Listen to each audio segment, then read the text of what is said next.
a sheep in the Scottish Highlands, dubbed Britain's loneliest sheep, may have to spend the winter alone after animal welfare chiefs said there's no plans to mount a rescue operation.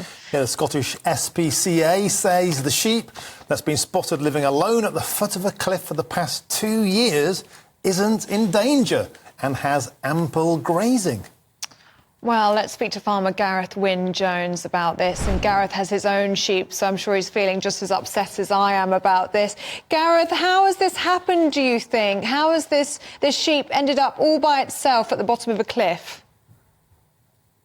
Gosh, I can't answer that question, but it looks like it's been a shipwreck or something, because they do travel on boats, so it could be a Robinson Crusoe falling off a boat, and they're quite good swimmers as well. This time of year, most probably, it'll be the safest time of year. We're dipping here today. We've dipped about 1,500 ewes today, and that's, you know, to make sure that they don't get problems with scabs and mites. And in the summer, it's the blue fly that lays the eggs, and that causes the maggots. So that sheep has gone through the most dangerous time. So maybe, you know, if it's got enough grazing and it's quite happily there, yeah, it could be shipwrecked there for the rest of its life, unless somebody fancies going over and making some mutton burgers and a nice woolly jumper out of it. Because I don't think anybody's interested. It's quite sad, really. You know, I think there'd be plenty of people that had gone there and taken it from there. Well, you say not many people are interested, but honestly, our inbox is full of people who are saying we must go rescue this sheep. They're asking GB News to go and rescue it personally from the foot of this cliffside in Scotland. Gareth, tell us a bit more about the psychology of sheep, if you will.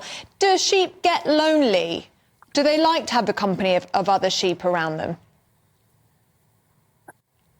I'll be totally honest, they're the most suicidal animal on God's earth. They're always trying to kill themselves and looking for new ways to kill themselves every single day.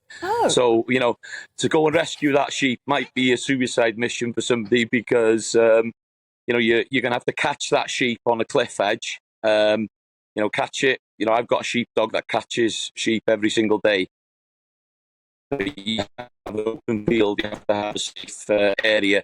So it's not such a, you know, an easy task. Maybe some of these super vets could dart it with a tranquilizer and put it to sleep, and then catch it, tie its legs, throw it on a boat and bring it home. I don't really worry about its psychologies. That sheep will survive over the winter if it's got plenty of grazing and fresh water, so I wouldn't worry too much. But that coat looks very heavy, especially if it rains. You know, it's going to be, you know, something really awkward for it. But during the winter months, not too bad. But you know, if it was spring, I think I'd be saying go and get it, or put it, you know, euthanize it or put it to sleep. It wouldn't be fair for it to suffer in any way. Shearing is very, very important for these animals, and if we don't shear them, there's a good possibility they can die from fly strike and maggots and other diseases as well. So, you know, to keep the management of sheep, there's a lot of work, and sometimes they have worms as well and they need to be dosed. But that one looks healthy, it looks happy, so you know, yeah, it might do a U-turn and come home one day, but I don't think at the moment it looks like it. Gareth, that was a nice little pun at the end there, but it's a bit like the sort of Tom Hanks of sheep, isn't it? It's like the castaway, but on a serious point, the amount of fur, you know, it looks like one of those kind of hippies that's going to come back from a round the world tour. But is that amount of fur dangerous? For example, if it was to go into the sea, would it be so heavy it couldn't move? I mean, how dangerous is that pelt? I'm really sorry, I didn't hear a word of that. I don't know. It didn't make any sense to me anyway. Don't worry about it. Yeah, something in the satellites has put us off. So, yeah, I hope you were saying somebody might save it one day and get back home.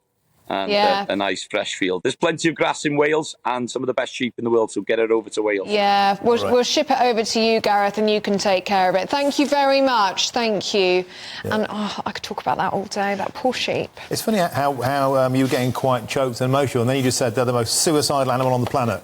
I know. Maybe that's why it ended up there in the first place, at the bottom of a cliff by itself. But anyway, I hope it's OK, and as long as it survives the winter, as long as it's got something to eat, says Gareth, all should be well, so that's good. So you can stop panicking in in the inbox. We've had lots of messages and emails saying that we need to go rescue the sheep. Yeah, we should really have ended that interview when Gareth came out with that U-turn. Yes, pun. very That was good. the moment to end it.